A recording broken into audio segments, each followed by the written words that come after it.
Siouxland's only half-hour high school football show starts now with sports director Jordan Furbee and Jesse Krull.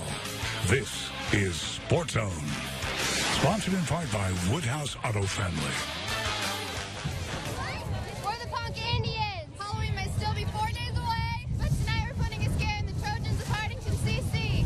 Trick or treat yourself and check us out on SportsZone on Game of the Week. Take it away, Jordan and Jesse.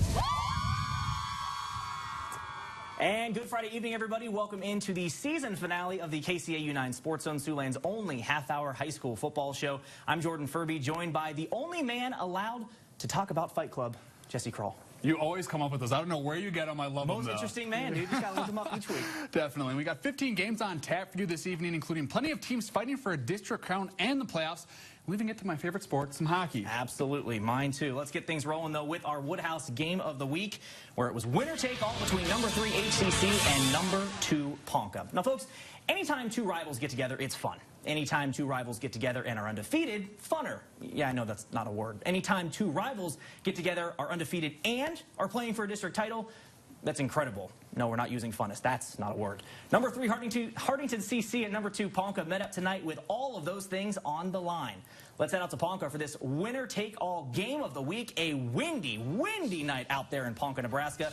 And as you can imagine, both teams going to the ground early. HCC with the rock to start, but Ponca coming up with the stop. That's Michael Hagee with the takedown. Later on, the Indians now with the rock. Trojans showing off that stellar defense. First, it's Jason Beller, then Josh Pinkelman assisting on the stop. But later on in the drive, Ponca now going for it on 4th down from inside the 20, but HCC sniffs out the reverse and stops them. A 3-and-out, though, would give the Indians the ball right back, and they go for it again on 4th and goal here in the second quarter. This time they take to the air. Logan Kingsbury to Jade Reed, floats it in for 6. That's the first point scored on HCC in the month of October. Two-pointer no good. Indians lead at 6-0. Ponca now punting deep in their own territory. Jesse, watch this out. That wind is no joke. Blows it back, and watch it. It takes an HCC bounce, so the Trojans have great field position, and they look to capitalize here facing 3rd and Jackson. Matthew Schaefer drops back, chucks it up, and finds Connor Day, but Connor wears blue. Day is going to pick it off. He's moving upfield, following his blockers, cuts back across the field, and is G-O-N-E. 83 yards for the pick. Wow, 6. what a great play. Now up 12-0. Go get some Gatorade, Connor. You definitely earned it. Trojans now looking for something good before the half. The pitch to Jacob Kaiser. Kaiser's going to fight off tacklers left and right. Cuts across, going down the sideline. A great play for HCC, but you probably just saw it there. He's going to get tripped up, too.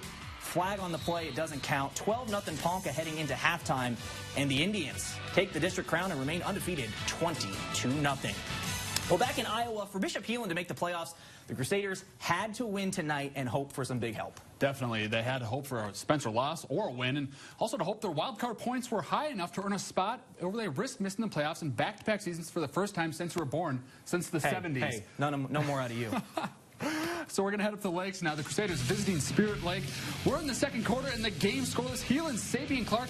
We've seen this so many times this season, and over his career, honestly. The future Bison. Exactly, right there. He's going to shed a couple of tacklers here along the way, and his work's going to finish in the end zone for a 27-yard score. The Crusaders would convert the 2-pointer. It's 8-0 Heelan, but with 3 seconds remaining in the first half, Spirit Lake's Ben Steffens has the best high school leg this side of the Mississippi. He'll split the uprights on the 53-yarder. Unreal. I couldn't even make a 20-yarder. This kid's knocking home 53-yarders. It's 8-3 at the half. We'll head to the third. Now, Hunter Hope chalks up a good chunk of yardage. There's a positive for this yardage right here, but the negative is... Yeah, Sabian Clark out with an injury. But we don't know. We don't know what his status is. The good news, Heelan does win this one 8-3, and Spencer would lose in overtime to Algona, so the Crusaders are headed to the playoffs. That's great to hear from the Heelan. Back in town, SBL looking to cap off a perfect regular season hosting Storm Lake, who's still holding out for a playoff berth. The Warriors looking to add to their 7-0 lead, but Luke's Inthamath flips the spin move here, and he's going to pick up the big tackle for loss. That was an awkward tackle, and the quarterback just bounced right back up. He has legs still. He just bounced right back up, and they would adjust on this one. The same series, Zach Schultz is going to cut through. The Warriors going to lead 14-0 now. And late in the first half, check this out. Justin Smith and company looking to add to that lead. Right as clock is winding down in the first half. Oh, right here, Braden Hoops, excuse me, picking this up. He's going to follow his blockers. He knocks over one of his own blockers, just looking for room to run, trying to find it. He's going to get knocked out of bounds. SBL fans would argue that the time ran out. They would get one play, but check it out. Kevin Duque looking for the prayer. but it's going to be answered by a Warrior. It's going to be picked out by Tavian Sanchez. The Warriors would continue to roll in the second half, winning 43-29. And that eliminates Storm Lake from the playoffs, but good for SPL, 9-0. Exactly. Undefeated season, regular season, I should say. Absolutely. Let's head over to Olson. East can't make the playoffs, so the Raiders just playing for pride against number 6 Johnson, down 21-7, coming out of the half. And the half didn't start too well for the Raiders. Gavin Sullivan on the sweep, and he'll follow his blockers to the promised land. But the Black Raiders defense, they would respond and kind of kick back a little bit here. Andrew Nord's going to look deep for the Dragons. And he's got some great blocking and plenty of time for him. But Colby Grice makes a great read on the pass. And this ball is going to go the other way. But anything they can do, the Dragons can do better. They are good for a reason. They're trying to keep up that momentum right here. And that's Oski right here. Cal Killian making his way through the East offense. He's going to get into some enemy territory around midfield. And the Dragons offense didn't really have trouble the rest of the half. Just a couple of plays into the fourth quarter. Nord's going to pitch to Brock Struder, who also gets a nice pair of wheels on this play.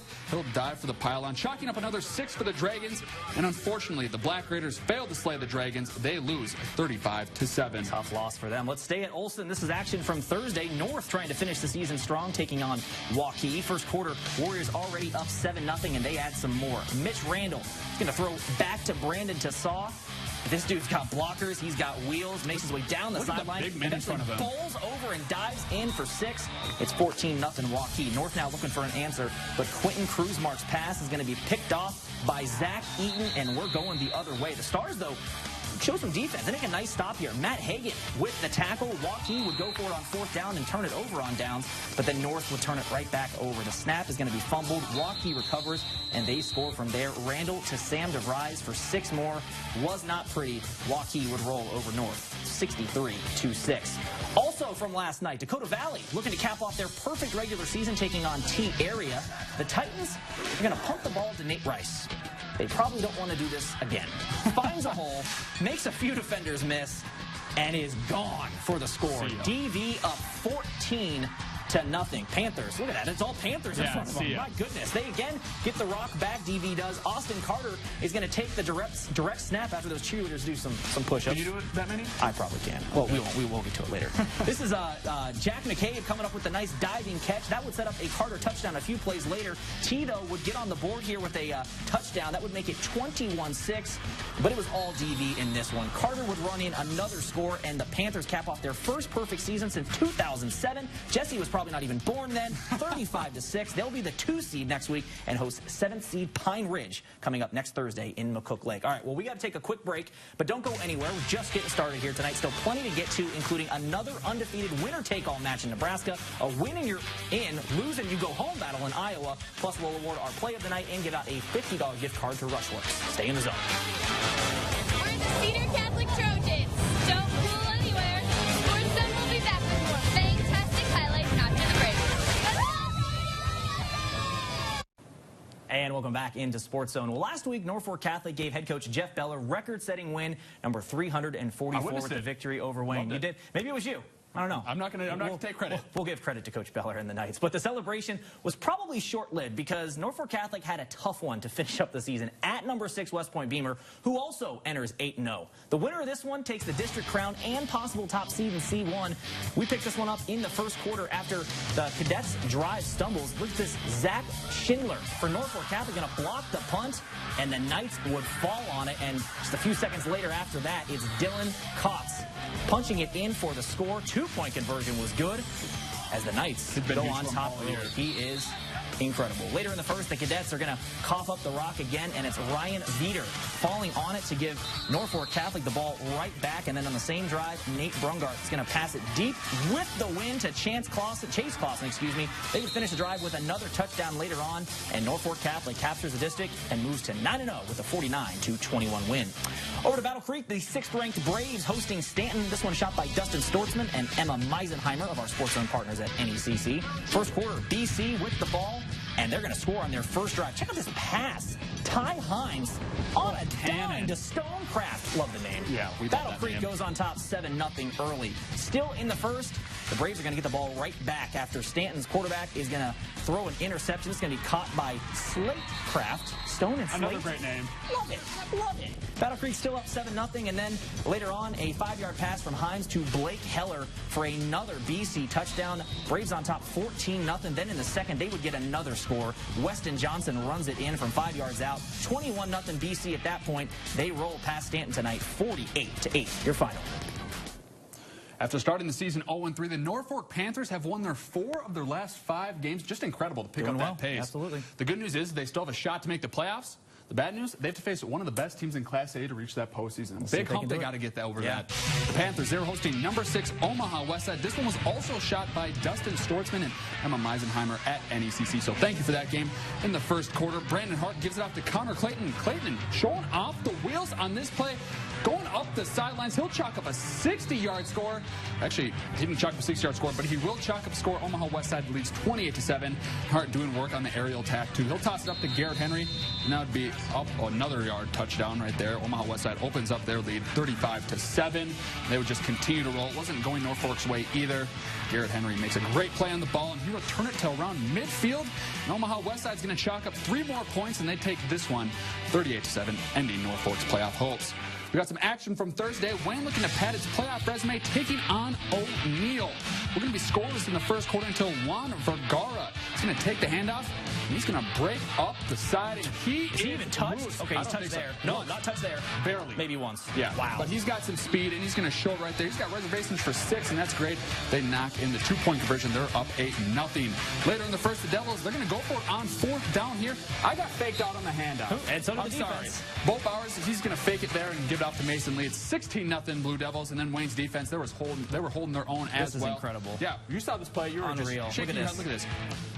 An awesome catch, a great catch, but look at that. He tries to lateral it. This is his last play of the half. When an interception is not an interception, because technically that's ruled a fumble, but we'll let Mason Lee take credit for the interception. A fumble reception? I don't know. We'll call it that. Either way, they're going to chalk up the win. Devils are going to cruise, and they're going to be playoff bound for the first time in 4 years, so congrats to them. They win 32-8. What a turnaround for Russ Plager and the gang down in Wayne, America. Congratulations to them. They should be in the playoffs. We'll find out here the next couple days. Well, we're going to take another quick water break, but don't go anywhere. When we come back, we'll see who's headed to the playoffs, Galen or Westwood. A little asterisk there, because we'll let you know about that. Plus, we'll have more highlights from the Hawkeye State when we return. There's more SportsZone after the break. And welcome back. Well, in Class A, we've got, I guess, a rare occurrence. Whoever won tonight's game between Lamar's Galen and Westwood would head to the playoffs. It's a winner takes the playoff berth. Now, depending on who loses, that team could be headed home. Galen could still sneak in because they've honestly got enough wild card points, but both teams would probably rather just win tonight. Let's head to the ice cream capital of the world and find out who's postseason bounds. We pick it up in the second half. Jays up 14-7, and they have the rock. Cole Wiltgen going to take this one, drop back, and find Jacob Nemmers. Great little out route there, 17 yards and the first down for the green and gold. Later in the third, now Westwood with the ball. Sean Westergaard going to fake the handoff, run almost 30 yards as he's picking up real estate. Down for the first down inside the 20. There we go. Before he's been tackled out of bounds. 2 plays later, it's Braulio Munoz, getting the handoff, fighting through for a touchdown. That would tie it up at 14, but look at this score. Westwood wins by 1 in overtime, 29-28. They still should make the playoffs. Galen should. All right, let's head over to Hayward now. Number 2, West Sioux looking to stay unblemished, hosting Akron Westfield. Early in the first, Falcons with the ball. It's Jake Lynett. This dude has to be the 1A player of the year. Oh, he's going to pass here. He's a running back. Look at that. Finds Zach Holshoff complete for the 15-yard gain. And they would keep it moving. 2 plays later, Lynett now gets the handoff, and we have seen this play before. 30 yards in for pay dirt for the touchdown. What doesn't he do? He can do everything. I don't know if he can juggle, but he can do a lot of good things on the football field. 6-0 West Sioux at that point. Later in the first, 8 up with the ball. Check this out. A.J. Nemesio to the big fella, Tyson Lamp. Well, good luck bringing that guy down. 16-yard gain. West Sioux would go on to win this one 44-6. Jesse? Up to Class 1A, Hint making a trip to the Lakes, visiting Okoboji.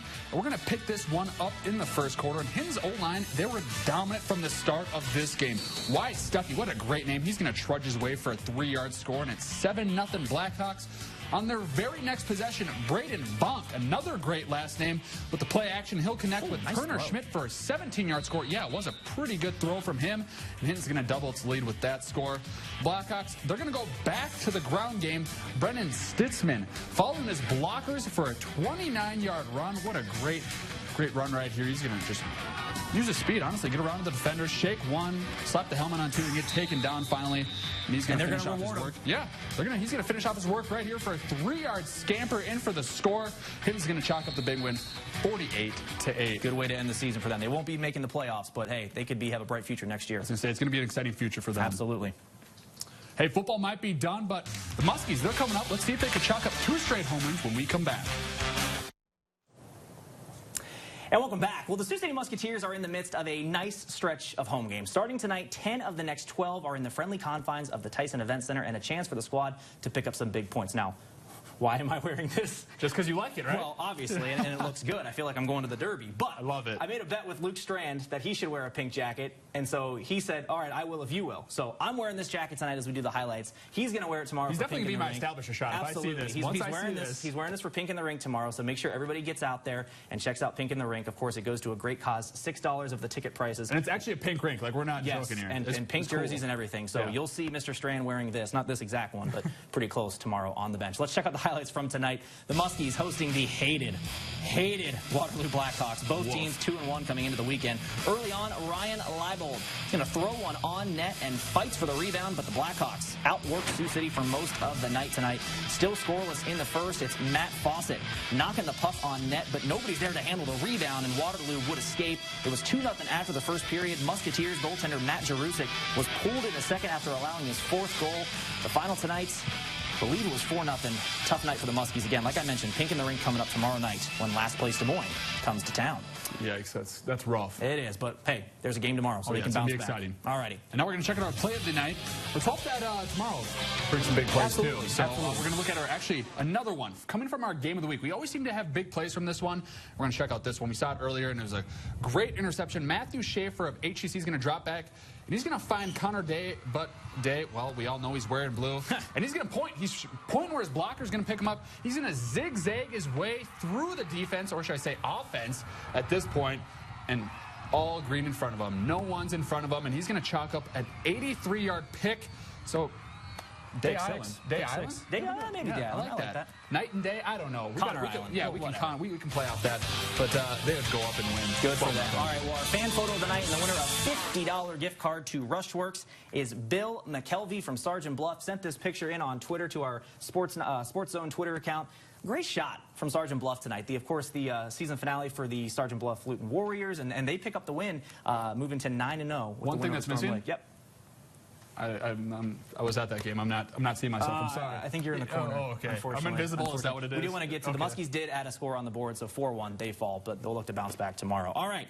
Let's check up some scores from around the area we want to catch you up on, folks. These are from Thursday, and this is actually a playoff game, the first one. Sioux Valley beats Elk Point Jefferson 51-0. Vermilion. This is a regular season game now. Vermilion takes care of St. Francis Indians 62-0. More scores from Thursday. Wassa all over Allen 62-32. Big win for the Vikings. They went like 1-23, I think, in the last 3 seasons, and they're going to make the playoffs this year, so congratulations to them. Number 6, Bloomfield 74-20 winners over Stewart tonight. From Thursday, number 2, Creighton with the 52-14 win over Laurel Concord Coleridge.